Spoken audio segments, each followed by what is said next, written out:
ഒടുവിൽ മകന് നീതി ലഭിച്ചുവെന്ന് ഉറച്ചു വിശ്വസിച്ചാണ് ഈ അമ്മ ഇന്ന് ജിഷ്ണുവില്ലാത്ത വളയത്തെ വീട്ടിലേക്ക് തിരിച്ചത്. കേരളത്തിൻ്റെ സമരചരിത്രത്തിൽ എന്നും ഓർമ്മിക്കപ്പെടാവുന്ന ഏടുകൾ സമ്മാനിച്ച മഹിജ അങ്ങനെ ഇന്ന് കേരളത്തിൻ്റെ മുഴുവൻ അമ്മമാരുടെയും പ്രതീകവുമായി മാറി.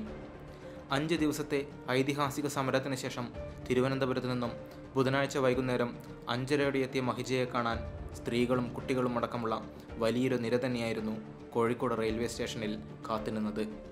ഈ അമ്മയുടെ വേദന തങ്ങളുടേത് കൂടിയാണ് എന്ന് ഉറച്ചു വിശ്വസിക്കുന്നവർ. മകന് നീതി കിട്ടി എന്ന് സർക്കാർ നൽകിയ വാക്കിൻ്റെ ബലത്തിൽ ഈ അമ്മയും കുടുംബവും ഉറച്ചു വിശ്വസിക്കുന്നുണ്ടെങ്കിലും കേസുമായി ബന്ധപ്പെട്ട് കോടതിയുടെ നിരീക്ഷണവും ഇടപെടലും ഇനി എന്ത് എന്ന സംശയം തന്നെയാണ് ബാക്കിയാക്കുന്നത്. ജിഷ്ണുവിന് നീതി കിട്ടി, ഒരുപാട് സന്തോഷമുണ്ട്. എൻ്റെയും ശ്രീജിത്തിൻ്റെയും വാക്കുകൾ മുഖ്യമന്ത്രി മുഖവിലക്കെടുക്കുകയാണെങ്കിൽ വേറെ പ്രശ്നങ്ങളൊന്നുമില്ലെങ്കിൽ, അങ്ങനെ ശാരീരികമായ എനിക്ക് ബുദ്ധിമുട്ടുകളുണ്ട്, അതില്ലെങ്കിൽ പോവും.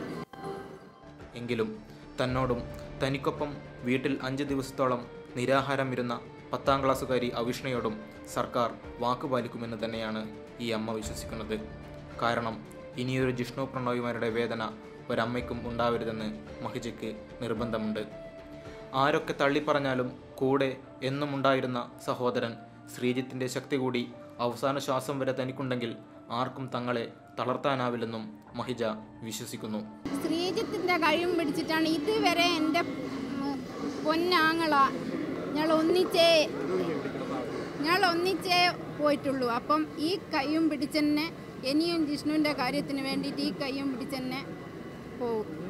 അതുകൊണ്ട് തന്നെയാണ് ശ്രീജിത്തിനെ ആരെങ്കിലും സ്വാധീനിച്ചിട്ടുണ്ടെങ്കിൽ അത് ഈ പെങ്ങൾ മാത്രമാണെന്ന മറുപടി നൽകേണ്ടവർക്ക് നൽകാനും പഴയ SFIക്കാരി കൂടിയായ ഈ അമ്മ മറക്കാത്തത്.